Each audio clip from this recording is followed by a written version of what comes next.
ఆరోగ్యాన్ని కోల్పోయిన వారి జీవితాల్లో ఆయన ఉపకారం చేసే దేవుడు.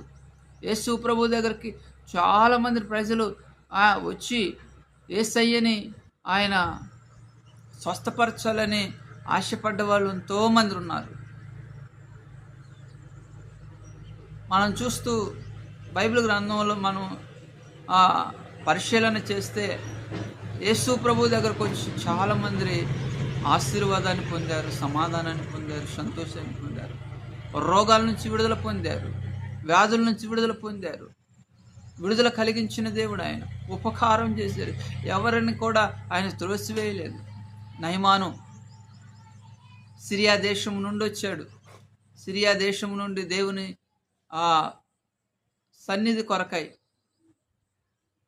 స్వస్థత కొరకై, ఆరోగ్యం కొరకై ఎక్కడి నుంచో ప్రయాణం చేసి, ఎంతెంతో దూరం ప్రయాణం చేసి దేవుని దగ్గరకు రాగా దేవుడు అతనికి ఉపకారం చేశాడు. అతని దేహం అంతా కూడా అనారోగ్యంతో ఉంది. అతని దేహం అంతా కూడా కుష్ఠవ్యాధితో ఉంది. అతని దేహం అంతా కూడా బాధతో ఉంది. సమాధానం లేకుండా ఉంది. సంతోషం లేకుండా ఉంది. సంతోషకరం లేని జీవితంతో ఉన్నాడు. అన్నీ ఉన్నా తన జీవితంలో సమాధానాన్ని కోల్పోయాడు, సంతోషాన్ని కోల్పోయాడు. ఆరోగ్యం లేదు. బయటకు వెళ్ళడానికి మనసు లేకుండా పోయింది. బయటకు వెళ్దామంటే వెళ్ళలేని పరిస్థితిలో ఉన్నాడు. అలాంటి పరిస్థితుల్లో దేవుని యొక్క మహత్యాన్ని, ఆయన ఉపకారాన్ని నయమాను పొందాడు.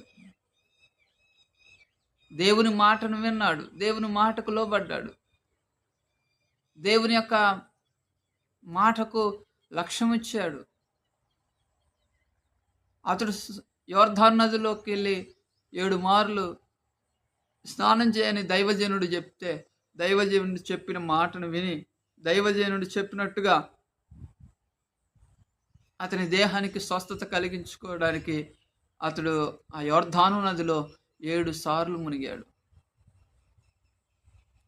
7 సార్లు స్నానం చేసిగా 7వ సారి అతని జీవితంలో స్వస్థత అనేది అతనికి లభించింది.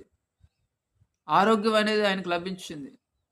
ఎన్నో మందులు వాడుంటాడు, ఎంతో ప్రయాసపడి ఉంటాడు, ఎన్నో హాస్పిటల్లో తిరిగి ఉండవచ్చు.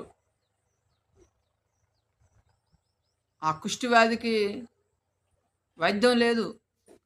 కుష్టి వ్యాధులకి వైద్యం లేకుండే